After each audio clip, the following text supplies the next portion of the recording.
আশুলিয়ায় জিরাবো জামগড়া বাইপাইল সড়কের বেহাল দশায় জনভোগান্তি এখন চরমে। এ নিয়ে বিস্তারিত জানাতে আমাদের সাথে যুক্ত হচ্ছেন সহকর্মী নাজমুল হুদা।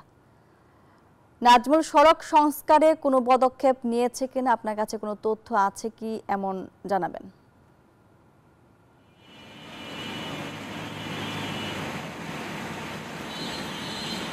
মাহমুদা মুনি, আপনাকে ধন্যবাদ। আপনি যেমনটি বলছিলেন, এবং এই মুহূর্তে রয়েছে আমি আশুলিয়ার জামগড়াতে, এবং আবদুল্লাপুর বাইপাইল মহাসড়কের যে প্রায় 15 কিলোমিটার যে সড়ক, সেই সড়কের অবস্থা কিন্তু এখন পুরাটাই বেহাল অবস্থা। আমি যদি একটু দেখাই যে এই সড়কে যে এলিভেট স্পেসের যে কাজ হচ্ছে, সেই কাজকে আসলে দোষারোপ করছে এখানকার এলাকাবাসী।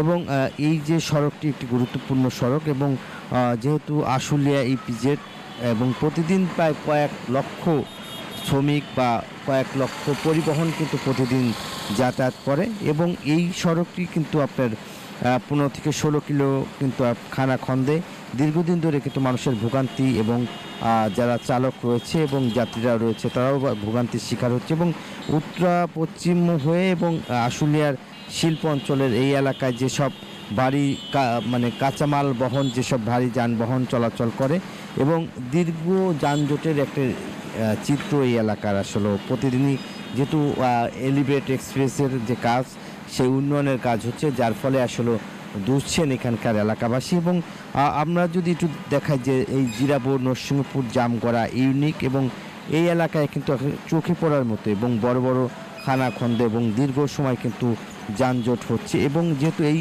এলাকার যে ড্রেনেজ ব্যবস্থা না থাকার কারণেই আসলে শুকনো মৌসুমেও কিন্তু পানি থাকে, এবং বাসা বাড়ি এবং কলকারখানার পানি কিন্তু সরাসরি সড়কে ফেলে দেয়, যার ফলে পলিথিন এবং আবর্জনা কিন্তু দিয়ে এবং যে যানজটটা হচ্ছে, এবং মানে সড়কের কিন্তু যে কাদা এবং মাঝখানে বড় বড় গর্ত এবং পানি, সব কিছুই আসলে, যেহেতু এখন বর্ষাকাল না, তারপরেও কিন্তু আপনার মনে হয় যে সবসময় আসলে পানি জমে থাকে।